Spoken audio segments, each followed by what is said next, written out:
Les unes derrière les autres commencèrent à défiler de longues journées vides et chères dans des cafés parisiens désagréables, à rassauciner mon amertume. Tristes, identiques et inutiles. Même la neige ne pouvait me consoler. Je n'en voyais pas l'intérêt hormis la regarder tomber, puis fondre, se transformer en gadoue, disparaître, être oubliée, comme si elle n'avait jamais existé. Un sort médiocre. Pourtant, Dieu sait si j'aimais la neige, mais pas à Paris. C'est la montagne qu'il lui fallait pour pouvoir s'exprimer. La montagne, c'est effectivement le terrain privilégié pour ceux qui aiment la solitude. Le personnage principal de cette histoire, que j'ai appelé Péril Rouge, parce que j'avais pas envie de lui donner un prénom, mais qu'en même temps, j'avais envie de la nommer, et que Péril Rouge, pour moi, c'est les signaux dans la signalisation, les avertissements de danger, quoi, attention à risque. Et donc Péril Rouge est persuadée en fait qu'elle aime la solitude et que vraiment tous ses cousins et tout le petit milieu parisien qu'elle fuit la gonfle. Sauf qu'en fait la solitude en montagne, faut être un peu préparé parce que la montagne c'est hostile, c'est dangereux. Cette jeune femme qui a une trentaine d'années et qui part en vacances dans les Alpes chez ses cousins, entend parler d'un jeune homme qui a, par hasard, par le plus grand des hasards romanesques, exactement le même âge qu'elle, et qui, lui, a grandi enfermé dans un placard pendant les 24 premières années de sa vie, par des parents un peu dégénérés, certainement alcooliques, on ne sait pas vraiment, qu'on finit par s'entretuer et en oubliant leur enfant dans le placard, et il a miraculeusement réchappé à la mort. Il a été trouvé par des flics et des gendarmes à l'époque, mais à la suite de son sauvetage, il a toujours refusé de sortir, de mettre un pied dehors. Et donc, à 32 ans, au moment où l'héroïne s'apprête à le rencontrer, il n'est jamais sorti de cette ferme dans laquelle il a grandi. Et ce qui lui donne une espèce d'aura mystique dont on parle dans la région. Il a la réputation d'être un sage et de faire du bien à ceux qui viennent lui rendre visite. Et donc, cette héroïne se dit « Ah, ça y est, je l'ai trouvé, mon sage, je vais aller le voir ».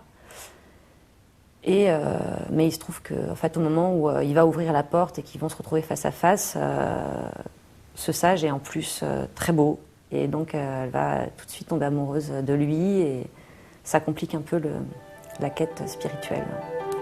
Moi, je rêvais de rencontrer un sage, un vrai. J'avais beaucoup réfléchi à cette histoire de questions essentielles. Bien que l'occasion ne se soit jamais présentée, j'avais 1000 fois imaginé la scène de ma confrontation.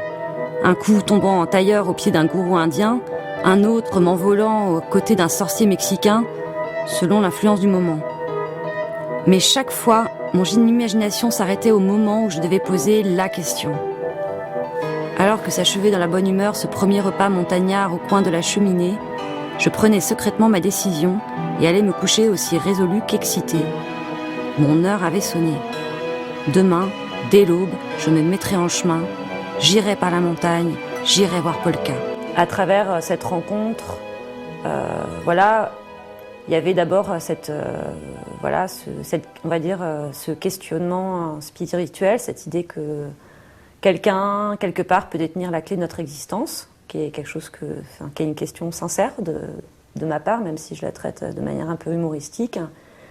Et puis, qui bascule tout à coup dans autre chose au moment où cette jeune femme décide ou tombe amoureuse de son sage et qu'elle décide qu'en fait c'est elle qui a la clé de son existence à lui et que c'est elle qui doit le sauver. Et en fait, ce qui m'intéressait, c'était un peu de parler des rapports amoureux ou des relations, mais il se trouve que là c'est une relation amoureuse comme des relations finalement un peu impérialistes. Peut-être c'est une tendance plutôt féminine à notre époque, je sais pas, c'est mon sentiment, mais voilà, impérialiste vraiment dans le sens presque militaire, la rencontre amoureuse, des fois, on veut essayer de persuader l'autre que on sait mieux que lui ce qui est bon pour lui, qu'on va l'éclairer sur sa vie et que finalement, on est celui qui peut lui montrer le bon chemin. Et, enfin, il y a quelque chose qui relève pour moi de ça. Combien de jours chacun d'entre vous tient-il enfermé chez soi? Combien d'heures seulement? C'est le lot atroce des malades, des mourants, des prisonniers ou des aliénés. Paul a 32 ans. Il est beau, il est intelligent, il a le droit de vivre. Il a le droit de voir la lumière. Et si on n'y aide pas, il restera pour toujours au seuil de la vie, ignorant ce qui fait la richesse de l'existence. L'amour, l'air, la pluie, le vent, les femmes. Il est à demi-mort, et vous êtes tous autant que vous êtes responsables de ce crime contre l'humanité. Mes mots avaient un peu dépassé ma pensée, mais j'avais fait mouche. Les visages étaient honteux, on se tortillait sur les chaises, on chuchotait dans les rangs. Quelqu'un gémit. Mais on ne peut pas le forcer. Il ne s'agit pas de le forcer, mais d'éclairer ses pas. Le temps qu'il franchisse enfin cette ligne qu'il n'ose franchir tout seul, et qu'il n'osera jamais franchir si on ne lui montre pas qu'il en est capable, et que de l'autre côté, c'est un nouveau monde accueillant qui l'attend. Je pleurais. Le drame de Paul était devenu le mien. J'avais l'envie d'écrire cette histoire finalement depuis assez longtemps, puisque ça remontait à un voyage à Sarajevo avec des histoires comme ça que j'avais entendues autour de moi, de jeunes qui se convertissaient en fait à l'islam et qui rencontraient le soufisme et qui me parlaient de leur rencontre avec le cheikh. Chacun avait eu droit à une rencontre avec un cheikh qui était en Turquie. Et ce moment était vraiment primordial dans leur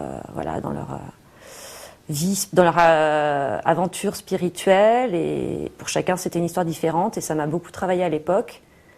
C'est resté comme ça au fond de ma tête. Et puis un jour, l'histoire est née. Et petit à petit, cette histoire que je pensais écrire très vite et que je pensais courte, je me suis dit, ah tiens, si j'empruntais tel chemin de traverse, tel autre... de ne pas avoir peur de m'égarer, puis petit à petit ça a grandi, puis c'est devenu un roman.